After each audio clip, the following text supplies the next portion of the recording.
Bonne nouvelle, le chômage baisse. Enfin, c'est ce qu'on vous répète. Sauf qu'un rapport de l'Assemblée signé par la droite vient de soulever le tapis. Et dessous, il y a quelques millions de Français que personne ne compte. La réalité du marché du travail, voilà la question que nous nous sommes posée au cours de cette mission flash et des auditions que nous avons réalisées. Dans ce domaine, force est de constater que les indicateurs usuellement mobilisés ne rendent qu'imparfaitement compte de la réalité du marché du travail. En France, deux grandes sources coexistent. D'un côté, les données administratives qui permettent de classer et de suivre les chômeurs indemnisés et inscrits à France Travail. De l'autre, le taux de chômage. Le principe est simple, deux méthodes de comptage, deux résultats différents. Et aucune des deux ne dit vraiment combien de Français sont sur le carreau. Le fameux chiffre officiel, une photo prise avec la moitié de l'objectif bouché. Tout d'abord, elle laisse de côté ce qu'on appelle le halo du chômage, c'est-à-dire des personnes qui souhaitent travailler, mais qui n'entrent pas dans la statistique parce qu'elles ne recherchent pas activement d'emploi. Le halo du chômage recouvre plusieurs profils très différents, des travailleurs découragés, des personnes en formation, des personnes qui présentent des problèmes de santé ou qui subissent des contraintes familiales. Au troisième trimestre 2025, le halo du chômage est estimé à environ 1,9 million de personnes.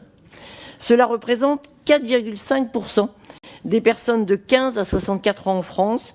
C'est une zone grise considérable. Voilà le premier trou dans la raquette. Près de 2 millions de personnes qui veulent travailler, mais qui ne cherchent pas au bon moment ou de la bonne façon.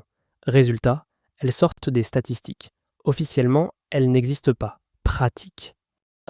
Parallèlement au halo, le sous-emploi représente la deuxième phase cachée du marché du travail.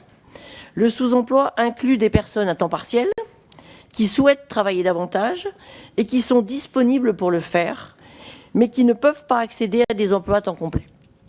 En 2024, on estimait qu'1,2 million de personnes sont en situation de sous-emploi. Ajoutez 1 200 000 personnes à temps partiel subi. Sur le papier, elles ont un emploi. Dans la vraie vie, elles voudraient travailler plus et finissent le mois dans le rouge. Mais chut, elles font baisser le chiffre. Nos outils sous-estiment enfin l'ampleur de l'emploi précaire. La multiplication des contrats à durée déterminée, qui représente 80% des nouvelles embauches aujourd'hui, la fragmentation des parcours professionnels ou encore l'essor de formes d'activités liées aux plateformes numériques échappent en partie. Et la qualité dans tout ça ? 80% des embauches se font aujourd'hui en contrat court, le grand plein d'emploi, version précaire, jetable, renouvelable. On vous vend un CDI de rêve, on vous livre un CDD sans fin.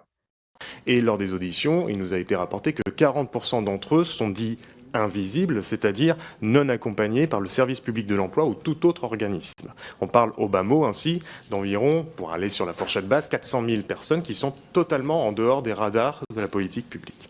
Le plus glaçant, c'est pour les jeunes. 400 000 d'entre eux sont totalement hors radar, ni suivis, ni comptés, ni accompagnés. Des fantômes statistiques dans le pays qui se rêve au plein emploi. Bien que les communications faites de l'état du chômage dans notre pays ne rendent compte ni de l'intégralité des Français en situation de non-activité, ni de la précarisation de l'emploi disponible sur le marché du travail. Par conséquent, une simple politique de lutte contre le chômage ne fait pas une politique en faveur de l'emploi. Le rapporteur, député du Rassemblement national, le dit sans détour. Faire baisser le chômage ne crée pas un emploi. France Travail identifie jusqu'à 6,5 millions de Français concernés. Le chiffre qu'on brandit aux 20h, lui, en oublie tranquillement la moitié. Alors, statistique honnête ou trompe-l'œil ? L'INSEE jure suivre les standards européens et que rien n'est caché. Les rapporteurs, eux, parlent d'angle mort. À vous de juger, séance tenante.